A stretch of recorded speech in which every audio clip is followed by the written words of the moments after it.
नहीं देते, malaria case में कम्बिनेशन में देते हैं। डॉक्सीसाइक्लिन की बात करें तो इसको हम लोग मतलब प्रोफाइलेक्सिस के तौर पे देते हैं। ठीक है, डॉक्सीसाइक्लिन के ना एडवर्स इफेक्ट्स हमारे पास थोड़े से आ जाते हैं। फोटो सेंसिटिविटी कर देती है हमारे पास, ईसोफेजाइटिस, ये जो डॉक्सीसाइक्लिन है ना ये हमारे पास ईसोफेजाइटिस कर देती है हमारे पास। ठीक है, फोटो सेंसिटिविटी कर देती है। तो इस हिसाब से ना इसका इसका भी रोल है, लेकिन कम इस्तेमाल करते हैं। प्रोफाइलेक्सिस में ये भी बड़ी अच्छी ड्रग है, मेफ्लोक्विनिन हमारे पास प्रोफाइलेक्सिस में है ये अच्छी। तो ये दोनों हमारे पास प्रोफाइलेक्सिस की एक अच्छी ड्रग है हमारे पास। इसके अलावा इनमें याद रखने वाली कोई भी ऐसी बात नहीं थी। नेक्स्ट हमारे पास जो ड्रग्स हैं इनके अंदर, अगर हम लोग इनकी मतलब नेक्स्ट ड्रग्स की बात करें तो लास्ट हमारे पास ड्रग्स है 3, अमोडियाक्विन, अटोवाकोन और हेलोफेंट्रिन और ल्यूमीफेंट्रिन। अब इनके बारे में आपने सिर्फ ये बातें याद रखनी है जो हम मतलब पढ़े, अभी डिस्कस कर लेंगे। बाकी आप पढ़ना चाहें तो आप खुद से पढ़ सकते हैं। याद रखने वाली बात इनमें और कोई भी नहीं है। याद कर लीजिए, अमोडियाक्विन हमारे पास एक कम्बिनेशन की फॉर्म में आती है, एक ड्रग की फॉर्म में आती है। आर्सुकम, आर्सुकम की कंपोजिशन वाइवे में पूछ सकता है आपके पास ही। हमारे पास ना बहुत कम ऐसी ड्रग्स है जिनकी कंपोजिशन पूछी जाती है। एक हमारे पास है आर्सुकम जिसकी है जी अमोडियाक्विन और आर्टिसोनेट।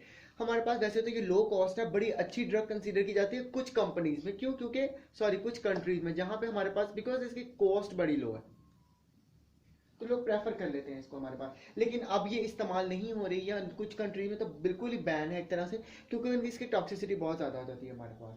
ठीक है, इसके अलावा इसमें याद रखने वाली बात सिर्फ ये है अमोडियाक्विन की हमारे पास कि ये रिलेटेड है हमारे पास क्लोरोक्विन से, बिकॉज क्लोरोक्विन के बाद लिखी हुई है ना ये बुक के अंदर, तो उन्होंने पीछे इसलिए छोड़ी गई थी क्योंकि इसमें कोई खास बात याद रखने वाली नहीं थी, इसलिए इसको मैंने देर से ज़रा डिस्कस किया है। तो अमोडियाक्विन के बारे में याद रखें, क्लोरोक्विन की तरह है, सेम मैकेनिज्म ऑफ एक्शन है इसका कि ये जी हमारे पास ब्लड सिजोंटिसाइड है, हीम को हीमोजाइम में कन्वर्ट नहीं होने देती, तो ये सारा काम इसका इस तरह का ही है।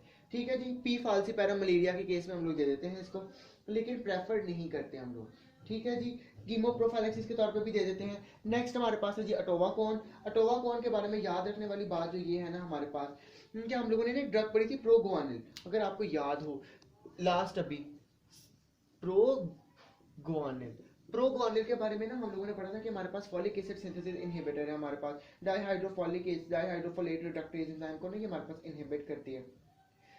तो हमारे पास ना ये इसके साथ मतलब कॉम्बिनेशन में हम लोग देते हैं, जिसका जो कॉम्बिनेशन बनता है वो हमारे पास बनता है जी मेलारॉन का। ठीक है जी, मेलारॉन, ये आपने याद रखना है। हमारे पास ना टोबाको इनको हम लोग कॉम्बिनेशन में देते हैं प्रोगुआनिल के साथ। प्रोगुआनिल का भी मैंने आपको बताया, इनका जो कॉम्बिनेशन है ना उसको कहते हैं मेलारॉन। याद रख ले, मेलारॉन की कॉम्बिनेशन मतलब वो वाइवे में पूछता है। तो लास्ट में ना हमारे पास ये कुछ कॉम्बिनेशन है, ये आपने याद रख लेने हैं। आर्सुकम अभी हमने पढ़ा, मेलारॉन, मेलारॉन में क्या है, प्रोगुआनिल है जो फॉलिक एसिड सिंथेसिस इनहिबिटर है, और टोबाक्विनोन है हमारे पास। ठीक है, याद रख ले, टोबाक्विनोन ना प्रेगनेंसी में नहीं आपने देनी, कॉन्ट्रा इंडिकेटेड है हमारे पास। अब ये मेलारॉन का यूज क्या है, मेलारॉन का यूज इतना अच्छा है कि ये हमारे पास रेजिस्टेंट केसेस के अंदर बहुत अच्छी है। पी फाल्सीपैरम के जो हमारे पास रेजिस्टेंट केसेस है ना उसके अंदर ये मेलारॉन का कॉम्बिनेशन बेहतरीन है कि ये जाके ब्लड से उसकी फॉलिक एसिड सिंथेसिस भी इनहिबिट कर देती है और बाकी काम भी इसको डिस्ट्रॉय भी हमारे पास कर देती है। इनके अलावा इस चीज के अलावा इसमें याद रखने वाली कोई खास बात नहीं है। साइड इफेक्ट्स हमारे पास अटोवाको इनके क्या होंगे जी, diarrhoea, headache, nausea, vomiting, rash कर देती है कुछ हद तक, ज्यादा नहीं, थोड़ी सी कर देती है। इसके अलावा कीमोप्रोफाइलेक्सिस में भी आप अटोवाक्विनोन को यूज कर सकते हैं जी, कीमोप्रोफिलैक्सिस में। इसके अलावा पीजीवोरिसाइड न्यूमोसिस्टस के अंदर में हमारे पास इस इन्फेक्शन में भी हमारे पास यूज हो जाती है। इसके अलावा इसके अंदर खास याद रखने वाली कोई भी बात नहीं है।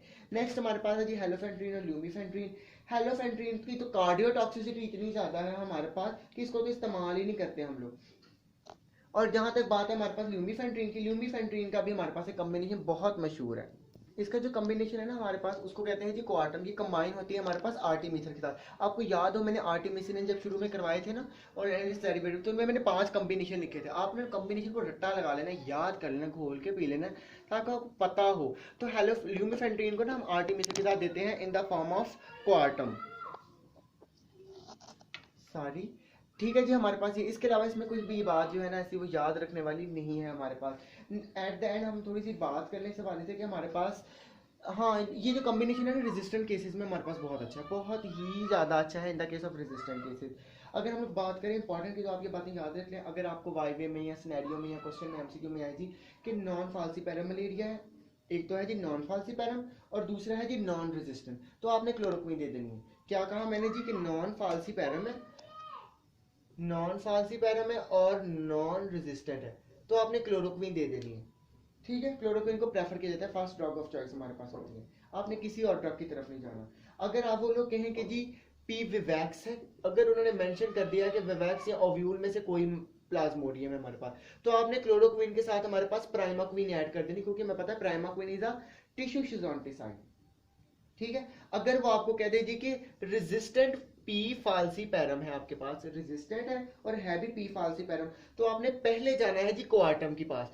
कोआर्टम जिसमें आती है हमारे पास ल्यूमीफेंट्रीन और आर्टीमीथर। कोआर्टम को प्रेफर किया जाता है, आपने किसी क्विनीन की तरफ जाना, बिकॉज क्विनीन की टॉक्सिसिटी बहुत ज्यादा है, तो इसलिए हम क्विनीन की तरफ नहीं जाते, उसके साइड इफेक्ट बहुत ज्यादा है हमारे पास। अगर आपके पास कोआर्टम का ऑप्शन नहीं है, वहां पे मेलारॉन लिखा हुआ है, तो आप लोग फिर मेलारॉन पे टिक कर देंगे एज अ सेकंड ऑप्शन। अगर कोआर्टम नहीं है, अगर है तो आप कोआर्टम पे ही टिक करेंगे। अगर रेजिस्टेंट भी है और पी फाल्सीपैरम मलेरिया हमारे पास, तो ये कॉम्बिनेशन आपने याद कर लेना, इनकी कंपोजिशन पूछ सकता है, या आपसे वैसे वाइवे वाला या एमसीक्यू में पूछ सकता है। इनके अलावा इसमें कोई भी बात याद रखने वाली नहीं थी। यहाँ पे हमारा एंटी मलेरियल खत्म होता है। If you have any query you can always ask me. Thank you.